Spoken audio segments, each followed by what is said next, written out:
अब बच्चों यहाँ पे एक और क्या है कि मान लो ऐसे लिखा है A B is equal to C लिखा है।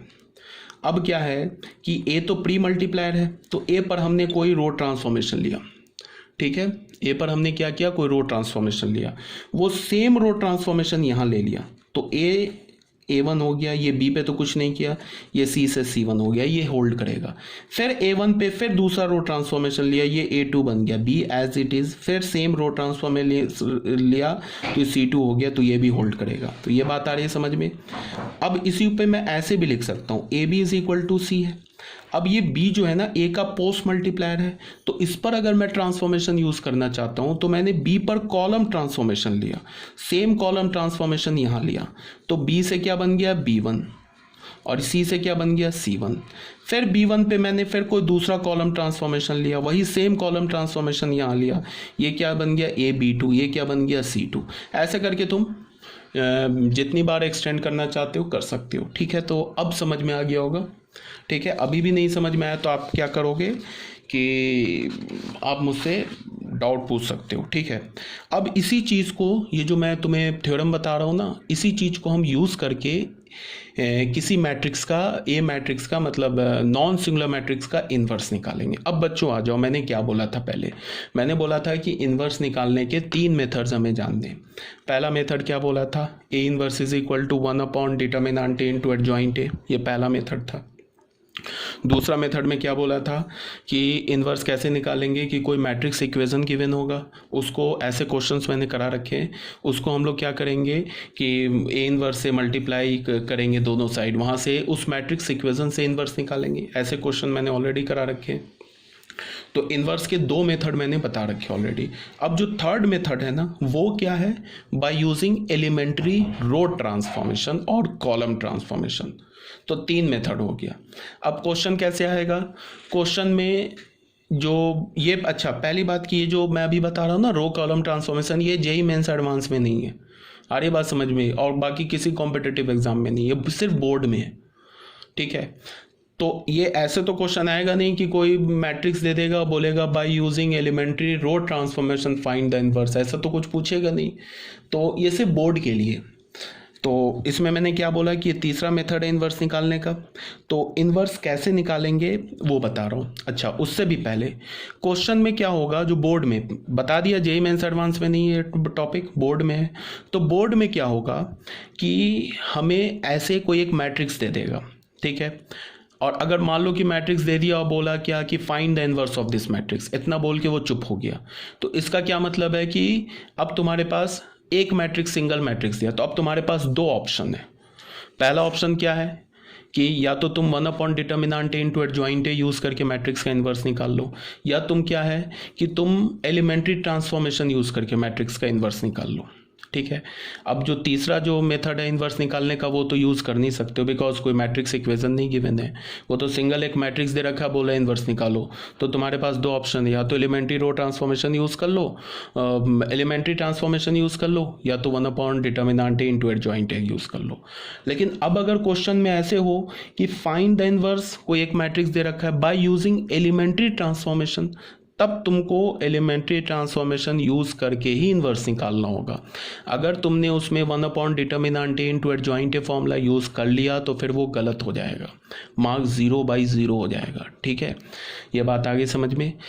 अब मैं क्या बोल रहा हूँ कि एलिमेंट्री ट्रांसफॉर्मेशन से इन्वर्स निकालने के 2 मेथड है।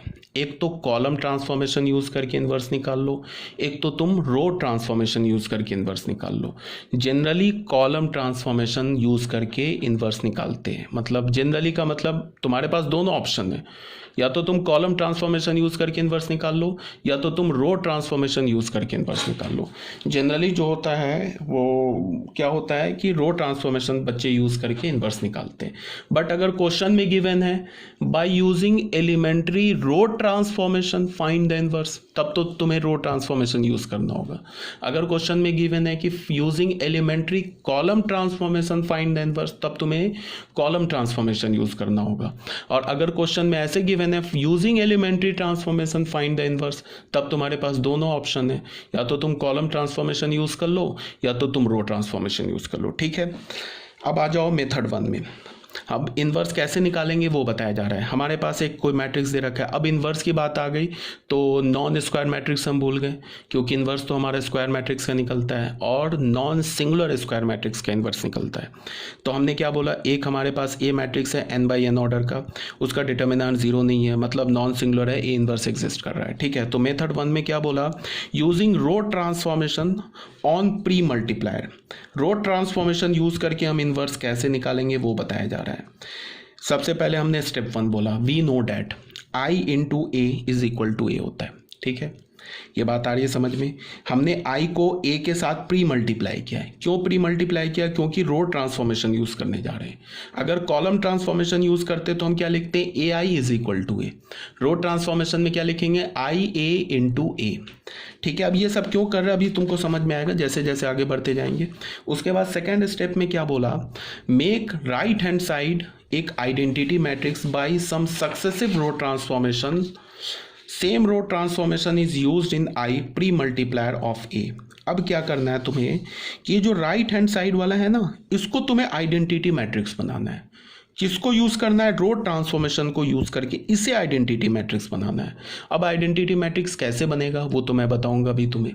अभी तुम्हें बस समझना क्या है कि तुम्हें रो ट्रांसफॉर्मेशन यूज करना है और इसे आइडेंटिटी मैट्रिक्स बनाना है, और इसमें जो तुम रो ट्रांसफॉर्मेशन यूज करोगे सेम रो ट्रांसफॉर्मेशन यहाँ यूज करोगे, तो ये इक्वलिटी होल्ड होगा। अभी जो मैंने पीछे बताया, इसको क्या करना है, आइडेंटिटी मैट्रिक्स बनाना है और सेम आइडेंटिटी मैट्रिक्स यहाँ यूज़ करना है।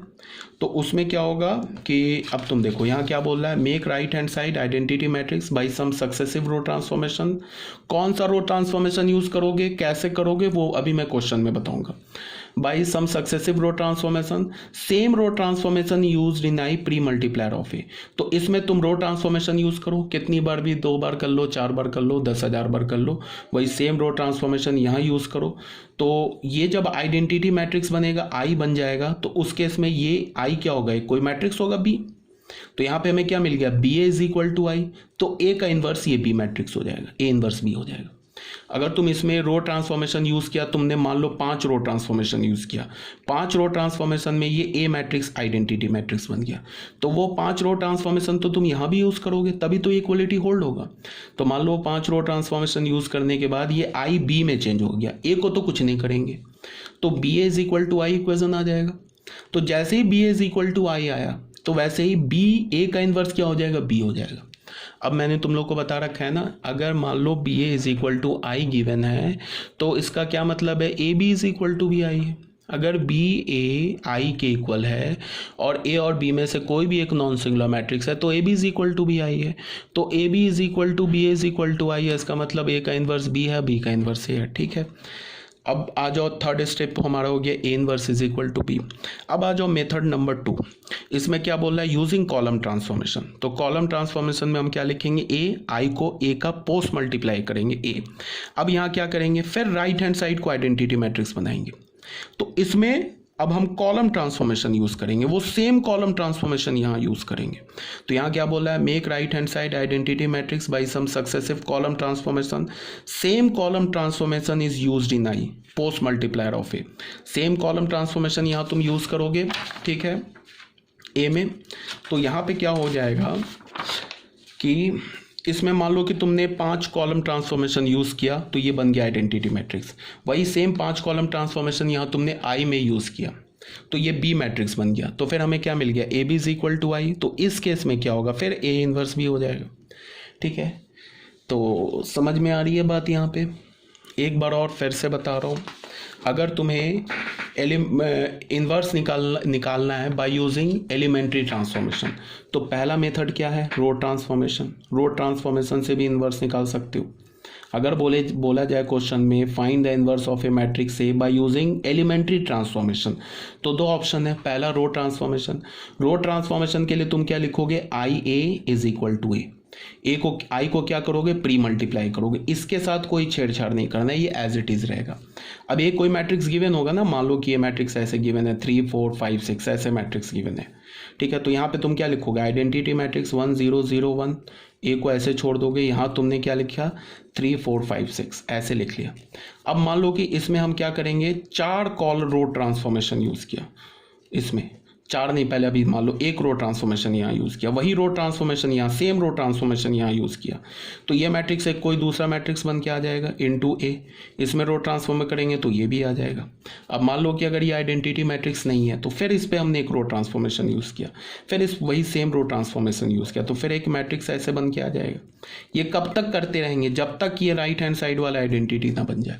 ये जैसे ही आइडेंटिटी बन गया उस केस में ये जो मैट्रिक्स होगा ना, ये ए का इनवर्स हो जाएगा। ये तो हो गई रो ट्रांसफॉर्मेशन की बात। अब आ जाते हैं कॉलम ट्रांसफॉर्मेशन की बात करते हैं। कॉलम ट्रांसफॉर्मेशन में क्या है? कॉलम ट्रांसफॉर्मेशन में क्या तुम लिखोगे? ए आई इज इक्वल टू ए लिखोगे। वही बात, यहाँ पे ए होगा, एक कोई मैट्रिक्स गिवन होगा, यहाँ पे आई मैट्रिक्स ये लिख दिया ऐसे, वही यहाँ पे ए मैट्रिक्स लिख दिया, ये क्या लिख दिया? ए मैट्रिक्स लिख दिया। अब यहाँ पे क्या किया हमने? फिर इसे आइडेंटिटी बनाना है, तो यहाँ पे हमने कोई कॉलम ट्रांसफॉर्मेशन यूज़ किया, वही सेम कॉलम ट्रांसफॉर्मेशन यहाँ यूज़ किया, तो फिर एक ऐसे करके मैट्रिक्स आ जाएगा, ऐसे करके मैट्रिक्स आ जाएगा। फिर यहाँ पे अगर ये आइडेंटिटी नहीं है तो फिर इस पर कॉलम ट्रांसफॉर्मेशन यूज़ किया, फिर यहाँ पे कॉलम ट्रांसफॉर्मेशन यूज़ किया। अब मान लो ये आइडेंटिटी मैट्रिक्स आ गया, तो यहाँ पे एक मैट्रिक्स आ जाएगा। तो अब ये आइडेंटिटी जैसे बन गया तो ये जो मैट्रिक्स है ना, ये ए का इन्वर्स आ जाएगा। अब क्वेश्चन सवाल ये उठता है कि इस मैट्रिक्स को हम आइडेंटिटी कैसे बनाएंगे, तो ये तो मैं बताऊंगा ना अभी तुम्हें, ठीक है। तो यहाँ बस इसे समझना है तुम्हें। अब आ जाओ बच्चों, जो हमारा एक्सरसाइज 3.4 छोटा था ना, जो मैंने तुम लोगों को बोला था कि एक्सरसाइज 3.4 अभी रहने दो। अब हम लोग एक्सरसाइज 3.4 के एक एक क्वेश्चन को सॉल्व कर सकते हैं। ये सारे वीडियोस देखने के बाद आप हर एक क्वेश्चन को सॉल्व कर सकते हो, ठीक है। मैंने सिर्फ डिफरेंट टाइप्स के 3 क्वेश्चंस लिए, जिसमें क्या है, मैंने सारे कॉन्सेप्ट इन्वॉल्व कर दिए। बाकी तुम अपने एक्सरसाइज के सारे क्वेश्चंस कर लेना प्रैक्टिस के लिए।